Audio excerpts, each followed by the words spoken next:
Assalamualaikum warahmatullahi wabarakatuh. Baiklah rekan-rekan sekalian, di sini kami dari kelompok 6 akan mempresentasikan hasil kerja kelompok kami, yaitu dengan materi pengukuran dalam pendidikan. Namun sebelum itu, saya di sini akan memperkenalkan kelompok kami terlebih dahulu. Yang pertama ada Farihatus Salmina Jana, NPM 29, dan saya Ani Pangestu, NPM 41, serta Farah Azhara Rahian, NPM 43.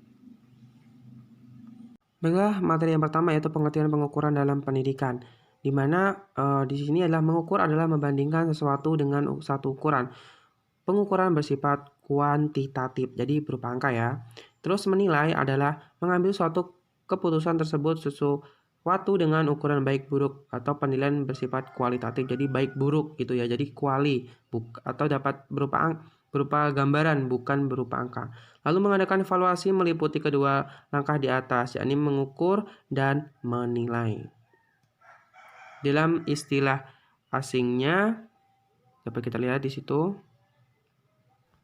pengukuran adalah measurement, sedangkan penilaian adalah evaluation. Dari kata evaluation inilah diperoleh kata Indonesia evaluasi, yang berarti menilai, dalam kurung, tetapi dilakukan mengukur terlebih dahulu. Jadi evaluasi dapat dilakukan ketika kita sudah mengukur berapa atau baik tidak buruknya itu dengan pengukuran gitu ya. Tadi kuantitatif. Lalu penilaian pendidikan, yaitu definisi yang pertama dikembangkan oleh Ralph Taylor 1950. Ahli ini mengatakan bahwa evaluasi merupakan sebuah proses pengumpulan data untuk menentukan sejauh mana, dalam hal apa, di bagian mana tujuan pendidikan sudah tercapai. Jadi belum bagaimana yang belum dan apa sebabnya gitu. Jadi itu dapat kita lihat. Jadi definisi yang lebih luas dikemukakan oleh dua ahli lain, yakni Hornbeck dan Schoffelbaum. Tambahan definisi tersebut adalah bahwa proses evaluasi bukan sekedar mengukur sejauh mana tujuan tercapai, tetapi digunakan untuk membuat keputusan. Yang dibahas dalam buku ini terutama dalam evaluasi pendidikan dalam institusi pendidikan. Tapi menghususkan evaluasi hasil belajar apabila disinggungkan sedikit tentang evaluasi hal-hal lain tentu terkait dengan prestasi atau hasil belajar, baik langsung maupun tidak. Pembicaraan tentang evaluasi dalam lingkup yang lebih luas disajikan dalam buku lain, yaitu evaluasi program. Dalam buku tersebut dibahas secara panjang lebar bagian guru menelusuri terjadi prestasi belajar siswa melalui latar belakang dan faktor-faktor lain yang mungkin mempengaruhinya. Lalu yang kedua yaitu tujuan dan fungsi pengukuran dalam pendidikan.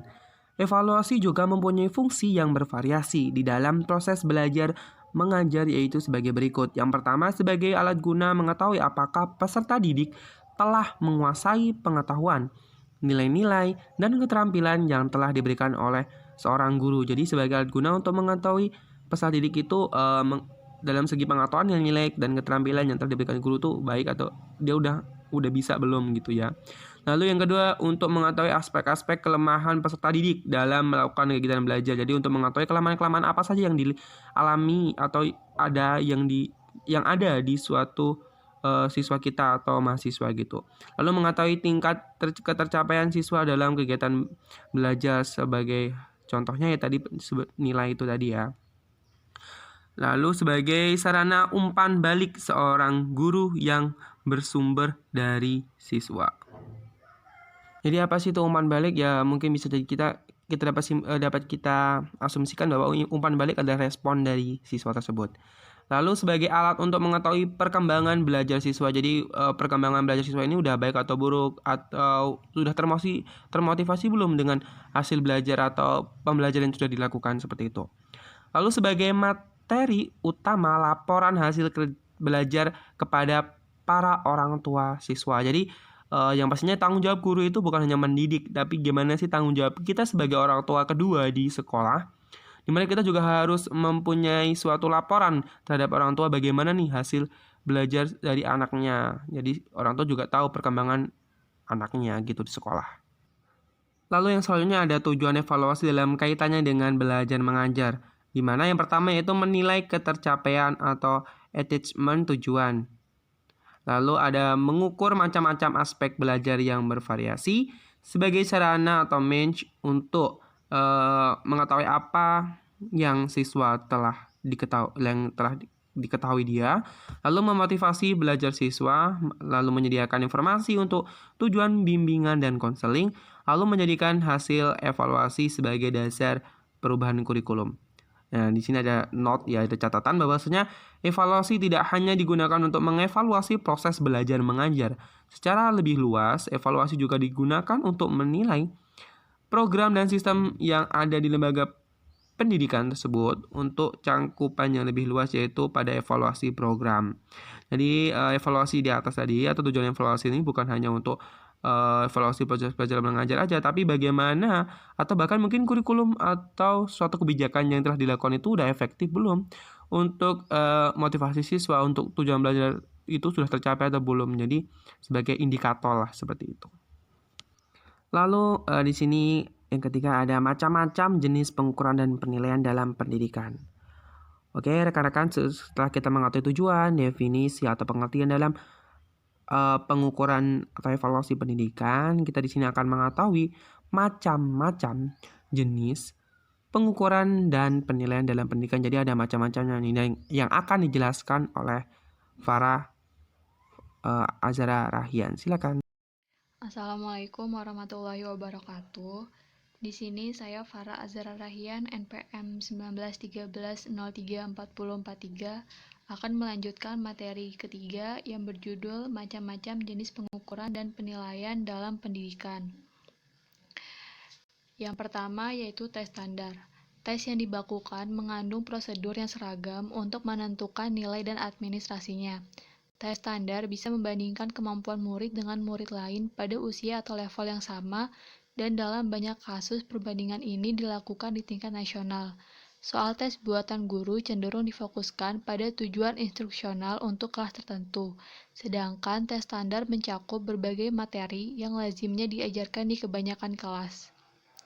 Oleh AirAsian tahun 2001 dan Catergy tahun 2003.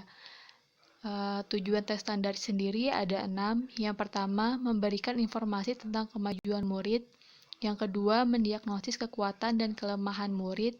Yang ketiga, memberikan bukti untuk penempatan murid dalam program khusus. Yang keempat, memberi informasi untuk merencanakan dan meningkatkan pengajaran atau instruksi. Yang kelima, membantu administrator mengevaluasi program.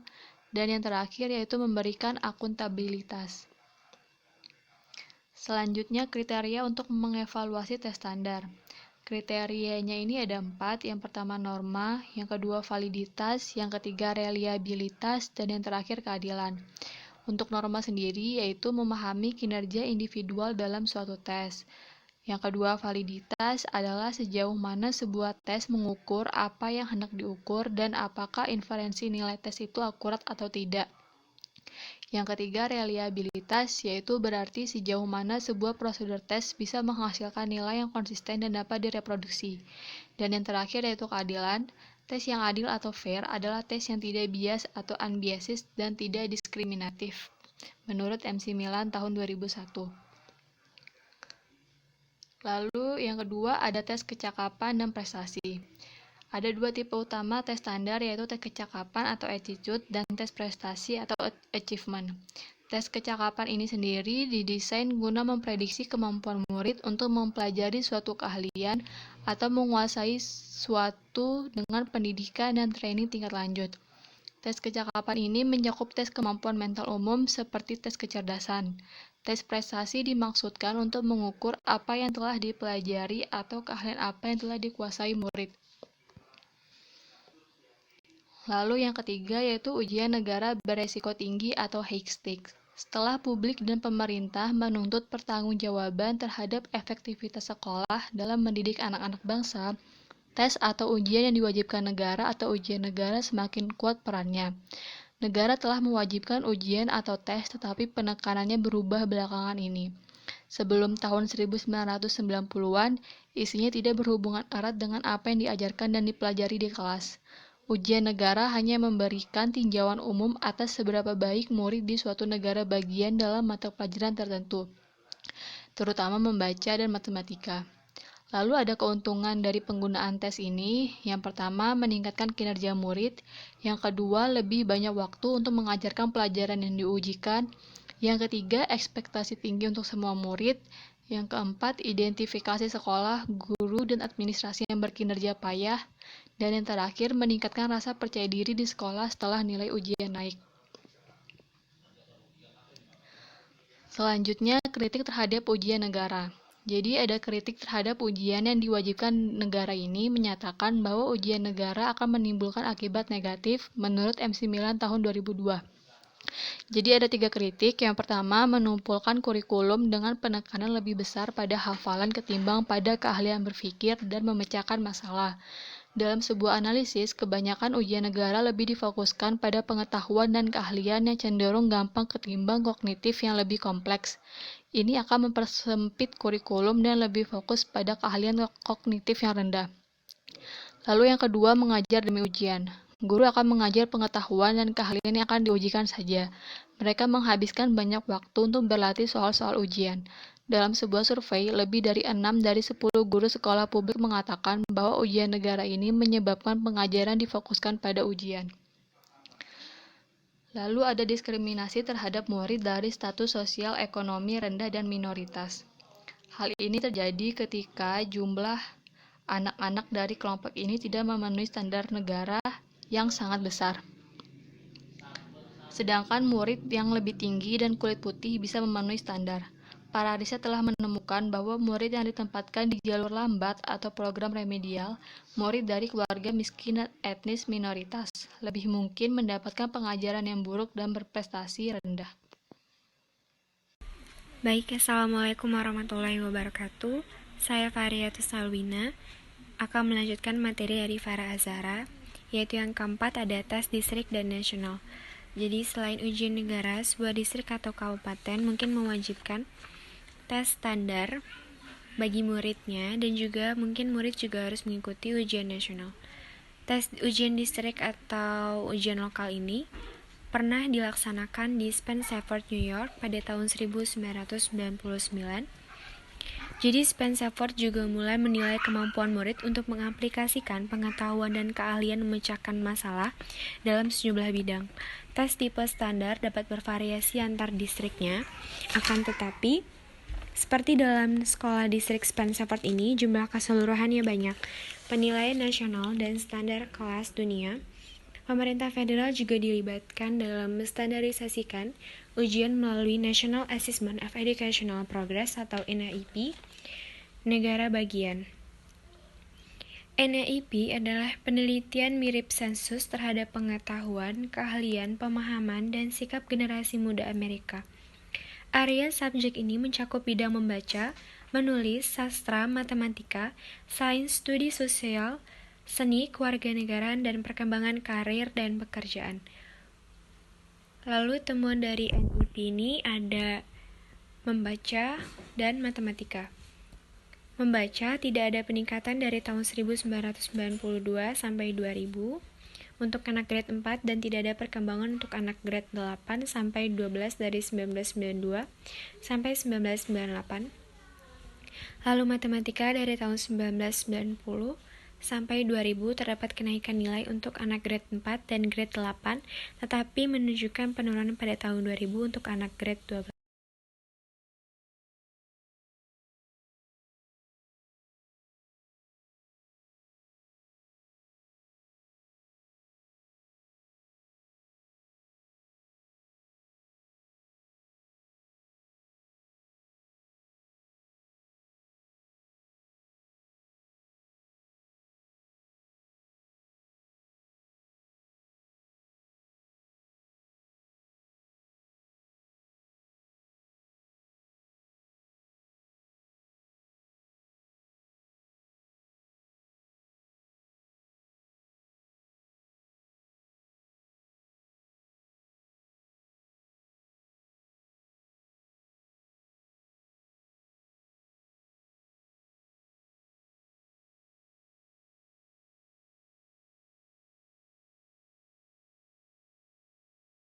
Baik, selanjutnya ada standar nasional pendidikan.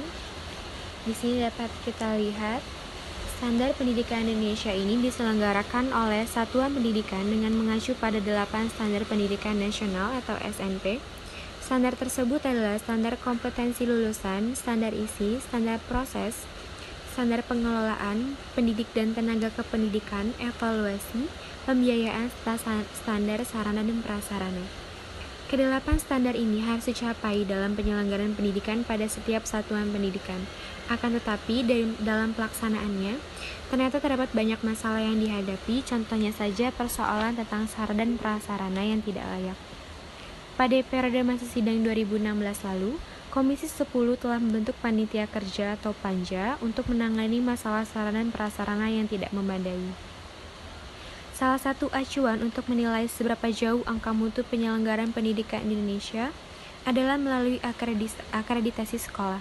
Berdasarkan data yang diterbitkan oleh Kementerian Pendidikan dan Kebudayaan atau Kemendikbud, antara tahun 2014 sampai 2017, capaian akreditasi dengan nilai capaian minimal terakreditasi B, yaitu SD 84%, SMP 81%, SMA 85%, SMK 65%.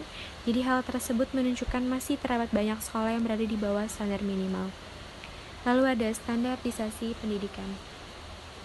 Dalam konteks Sidiknas ini diperlukan standar yang perlu dicapai dalam mencapai tujuan. Perlunya standar pendidikan ini disebutkan oleh Tilaar dikarenakan beberapa alasan, antara lain yang pertama, standarisasi pendidikan nasional merupakan tuntutan politik untuk menilai sejauh mana warga negara mempunyai visi yang sama serta pengetahuan dan keterampilan dalam mengembangkan negara. Yang kedua, ada standarisasi pendidikan nasional merupakan tuntutan globalisasi di mana Indonesia sebagai bagian dari dunia bersaing dan perlunya untuk terus meningkatkan kualitas agar tidak menjadi budak bangsa lain. Lalu yang ketiga, standarisasi pendidikan nasional merupakan tuntutan dari kemajuan di mana Indonesia sebagai negara berkembang terus meningkatkan kualitas dalam meningkatkan martabatnya untuk menjadi negara maju dengan kualitas sumber daya manusia yang tinggi dan dapat berpartisipasi dalam meningkatkan mutu kehidupan manusia. Dalam hal tersebut juga, standar menjadi patokan dalam menentukan acuan penyelenggaraan pendidikan dalam upaya mencapai tujuan. Pendidikan di Indonesia sendiri ini telah disusun dalam Standar Nasional Pendidikan yang terkandung dalam Undang-Undang Sistem Pendidikan Nasional karena SMP merupakan kriteria minimal tentang sistem pendidikan di seluruh wilayah Indonesia. SMP ini ditetapkan pemerintah dan harus dipenuhi oleh satuan pendidikan serta semua pemangku kepentingan dalam mengelola dan menyelenggarakan pendidikan. Terdapat alasan mengapa standar nasional pendidikan diperlukan di Indonesia, yaitu yang pertama, Indonesia sebagai negara yang berkembang di mana komitmen pemerintahnya baik pusat maupun daerahnya dalam mengeluarkan dana pendidikan masih sangat minim. Lalu yang kedua, sebagai negara kesatuan diperlukan suatu penilaian dari sistem kinerja Sidiknas. Lalu yang ketiga, Indonesia sebagai anggota masyarakat global berada dalam pergaulan bersama negara lainnya agar dapat dilihat kebutuhan akar sumber daya manusia yang dapat bersaing dengan negara lain, sehingga kualitas pendidikan menjadi indikator mutlak yang harus dipenuhi. Lalu yang keempat, itu ada fungsi SNP tersendiri ini untuk melakukan pengukuran kualitas pendidikan dengan adanya standar yang bukan merupakan ukuran yang statis akan tetapi terus meningkat. Lalu yang kelima ini, fungsi standar ini adalah untuk pemetaan masalah pendidikan. Lalu yang keenam itu fungsi SNP dalam rangka menyusun strategi dan rencana pengembangan setelah diperoleh data dari evaluasi belajar. Oke, sekian.